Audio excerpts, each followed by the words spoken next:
Puji Tuhan. Selamat pagi Bapak, Ibu, Saudara semua yang diberkati oleh Tuhan. Kita bersyukur senantiasa buat hari yang baru yang Tuhan berikan dalam kehidupan kita. Mari saudara, sebelum kita berjalan bersama dengan Tuhan, kita memulaikan hari ini dengan merenungkan firman Tuhan. Mari kita berdoa terlebih dahulu. Bapa di sorga, terima kasih buat hari yang baru. Pagi ini Tuhan, kami mau merenungkan firman Tuhan, belajar akan firman-Mu. Mari berbicaralah buat setiap kami, urapi kami Tuhan, agar kami mengerti akan firman Tuhan. Dalam nama Yesus, kami berdoa bersyukur. Haleluya. Amin. Puji Tuhan. Baik, selamat pagi Bapak Ibu Saudara semua. Kita bersyukur kasih Tuhan ajaib dan luar biasa dalam hidup kita semua. Nah, hari ini kita akan merenungkan firman Tuhan, di mana tema kita bulan ini sepanjang bulan Mei mengenai pemulihan komunitas. Puji Tuhan saudara ya. Dan subtemanya pada hari ini mengenai multiplikasi, ya, multiplikasi atau pelipat gandaan. Puji Tuhan. Nah, kita akan baca firman Tuhan dalam Kisah Para Rasul 6 ayat yang ke-7. Ya, Kisah Para Rasul 6 ayat yang ke-7. Kita akan baca, firman Allah makin tersebar dan jumlah murid di Yerusalem makin bertambah banyak. Juga sejumlah besar imam menyerahkan diri dan percaya. Puji Tuhan. Jadi ada satu hukum, saudara ya, yang tidak bisa ditawar dalam kehidupan kita, dalam kehidupan rohani kita. Yaitu yang sehat pasti bertumbuh.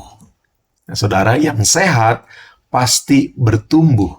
Dan yang bertumbuh pasti berlipat ganda atau multiplikasi. Puji Tuhan. Nah, kalau kita perhatikan dalam firman Tuhan yang kita sudah baca tadi, konteksnya, ya, sebelum ayat 7 ini, saudara bisa baca ayat 1 sampai yang ke-6, itu yang terjadi adalah komunitas gereja pada saat itu justru sedang mengalami masalah atau keretakan. Ya. Di sana ada keluhan, ada ketidakadilan, ya, bahkan ada potensi terjadi konflik etnis. Ya, waktu itu antara Yahudi dan Yunani, saudara. Jadi komunitasnya dapat mengalami keretakan. Ya, nah, tapi apa yang terjadi dalam komunitas tersebut? Ya, rasul-rasul melakukan restrukturisasi dengan benar, saudara. Nah, inilah kuncinya ya, saudara. Restrukturisasi dengan benar. Ya, jadi ke-12 rasul waktu itu tidak mengerjakan semuanya sendiri, saudara. Ya, tugas mereka fokus pada inti, yaitu berdoa dan menyiarkan firman Allah. Namun tugas pelayanan meja, ya, seperti kebutuhan pokok atau dasar masyarakat pada waktu itu, administrasi mungkin, ya, pengelolaan keuangan, bahkan hospitality, pelayanan logistik dan operasional, ya, atau bahkan pendampingan praktis, ya, mengenai konseling keluarga, mungkin personal, pribadi, atau apapun saat itu didelegasikan, diberikan kepada 7 murid yang lain. Ya, mereka mengelola, ya, mereka membagi tugas, dan bagaimana hasilnya? Jadi komunitas bukan hanya sekedar dipulihkan, ya, mereka masuk ke dalam fase multiplikasi atau pelipat gandaan. Ya, bertambah banyak secara eksponensial jumlah mereka, berkembang melampaui kapasitas di awal, ya, di mana hal tersebut didorong oleh sistem yang sehat dan oleh kuasa Roh Kudus. Nah, itu yang penting, saudara ya. Ada kuasa Roh Kudus. Nah, multiplikasi tidak terjadi karena kerja keras semata. Ya, apalagi hanya one man show, nggak bisa, saudara ya. Tapi multiplikasi terjadi karena ada sebuah struktur yang benar dan fokus pada prioritas ilahi. Ya, jadi kalau kita perhatikan dalam ayat 7 tadi, Kisah Para Rasul 6, ya, saya mencatat ada 3 poin penting, saudara ya. 3 poin. Yang pertama adalah firman Allah makin tersebar. Ya, jadi fokus kita harus kepada firman Allah dan Roh Kudus. Ya, bukan perkara yang lain, apalagi gosip, saudara ya, membicarakan masalah orang lain. Nah, itu jangan sampai, saudara ya. Dan yang kedua, poinnya adalah murid makin bertambah banyak. Jadi di sini memakai istilah murid, yang dalam bahasa aslinya itu memakai kata matetes. Matetes, ya, pribadi yang rindu mengalami transformasi hidup.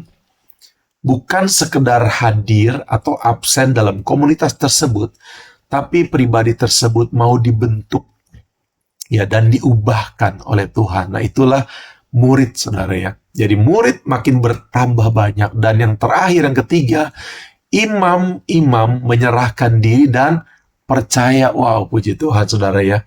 Artinya kebenaran firman Tuhan dan Roh Kudus yang menjadi fokus, ya, tidak dapat dibendung oleh status sosial.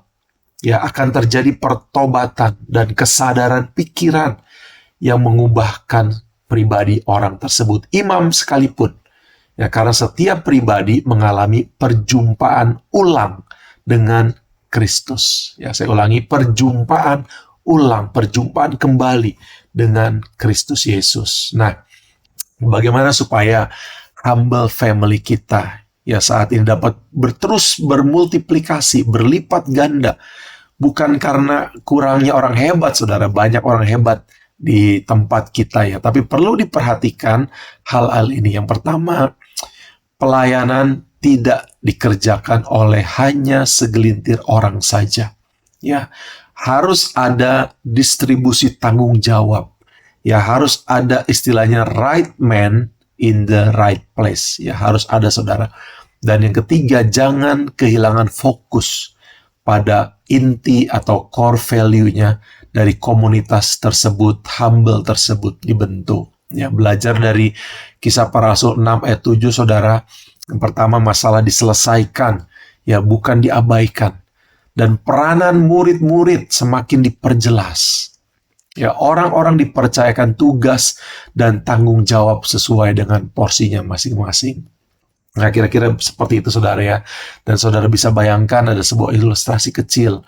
Ya, kalau kita bayangkan sebuah waduk, ya, atau bendungan yang besar, saudara, air terus mengalir masuk.